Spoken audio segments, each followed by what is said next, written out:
Alright, so today we're going to be learning about the Battle of Verdun between the German Empire and the French Third Republic. How it started. So it started in February of 1916, and Judgment was the Germans' code name because of the chief von Falkenhayn, or however you say that. And his whole idea was to bleed France white. And bleed France white meant launching a massive attack on Germany's narrow stretch of land. And the Battle of Verdun was one of the longest battles of the Great War. Falkenhayn's plan was, like I said earlier, he wanted to attack on the narrow stretch of land that had sentimental value to France. He believed that France couldn't afford to let their forts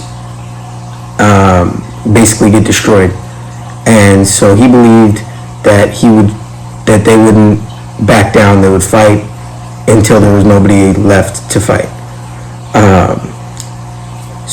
But there was one major problem with that, and that was that he underestimated France's ability to fight back. He was born on September 11th, 1861, and he died on April 9th, 1922. Philippe Pétain. He was the general for Verdun. He was assigned in charge of Verdun's defense by French. He found himself in a very difficult predicament. He was born on April 24th, 1856, and he died on July 23rd, 1951, so you could tell he had a long life. He was later replaced by General Linville, a soldier who believed that being on the offensive side at all times was the best way to go about it.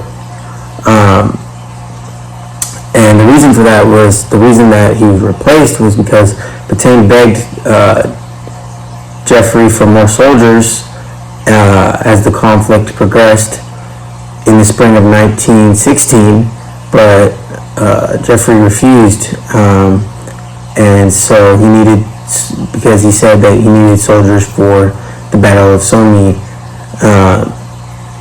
So General Linville took over for Pétain.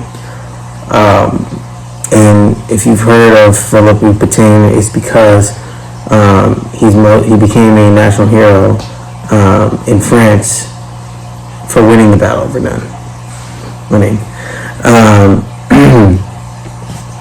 So we're getting into the war now. About 140,000 German soldiers attacked on February 21st. Germany had used about 1,300 trains as well as 168 planes. The French only had about 30,000 soldiers, which is a lot less than Germany had. And this is a quote from a French soldier. He said, "Men were squashed, cut into two, or divided from top to bottom, blown into showers, bellies turned inside out, skulls forced into the chest as if by a club." So as you can tell, that is, even hearing about it sounds horrible. So I can only imagine if you put this into reality.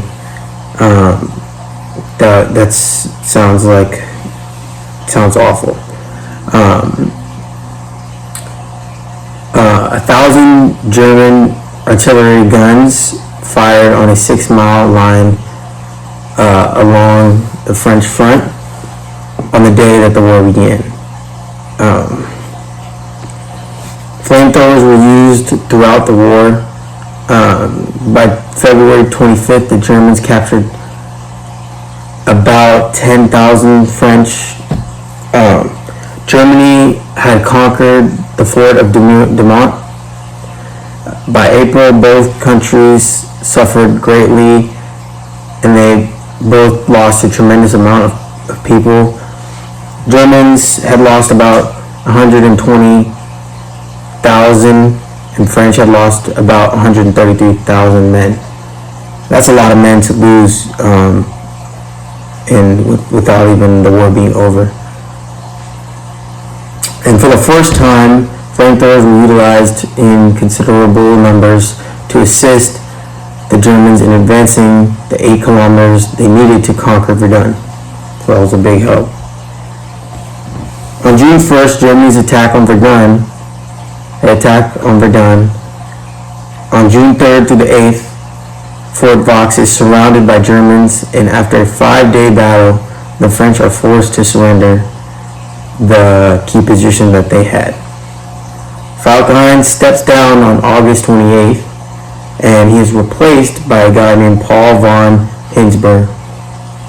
Paul tells everyone to hold on and stop, basically seize. So the French recapture Fort Vaux, or